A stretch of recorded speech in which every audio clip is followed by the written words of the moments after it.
उसको भूल जाओ, आपको सेकंड के बाद थर्ड स्टेप में जाना है, ठीक है। तो देखो इसमें क्या है, पाई डायग्राम में नंबर से मैंने कहा परसेंटेज में जाना है, परसेंटेज के बाद एंगल में जाना है, ठीक है। जैसे सपोज मैं आपके पास कह रही हूँ कि मेरे पास ना स्टूडेंट्स गिवन है और उनके मार्क्स गिवन है।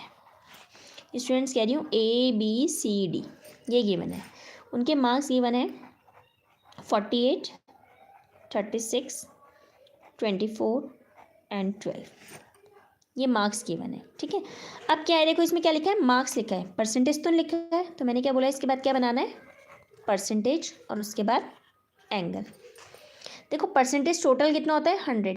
जब मैं कह रही हूँ मुझे परसेंटेज निकालनी होती है तो हम क्या करते हैं, पहले मार्क्स अपॉन में टोटल, इसका टोटल देखो कितना आ रहा है 8 to 10, 6 और 4 10, 20, 2 कैरी 4 5 6 7 8 9 10 11 12, कितना हो गया 120, ठीक है।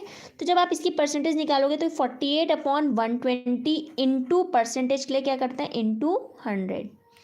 ऐसी same 36/120 into 100, 24/120 into 100, last one is 12/120 into 100।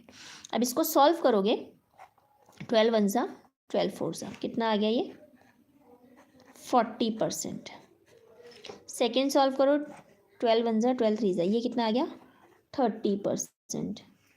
ये कितना आ गया 20% और इसका आ जाएगा 10%। ये आ गया परसेंटेज में। अब जब इसके बाद आप एंगल में फाइंड कर रहे हो ना, लास्ट वाला कॉलम, तो देखो एंगल के लिए क्या है, ये 40 है, इस वैल्यू को यहाँ पे लो 40 अपॉन में एंगल परसेंटेज टोटल कितनी होती है 100, तो 40/100 एंगल में कन्वर्ट करने के लिए इंटू 360 करते हैं, ठीक है। जिसमें कन्वर्ट करते हैं उसकी कंप्लीट वैल्यू लेके चलते हैं।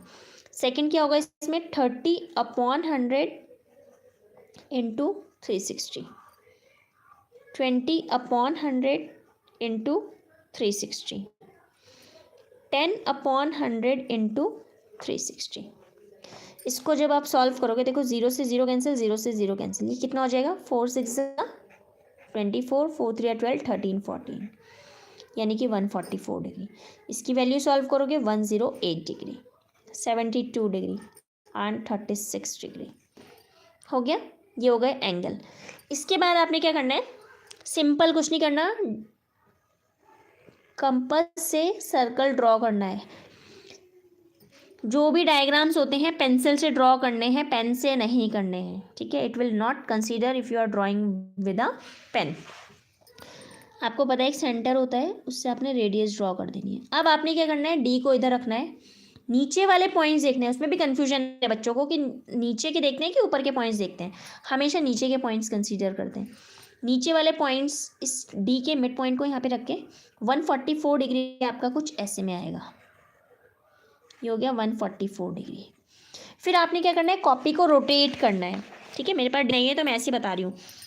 फिर डी की जो लाइन है, मिड वाली लाइन, उसको आप इस पॉइंट लाइन के ऊपर ओवरलैप करोगे, डी को रखोगे।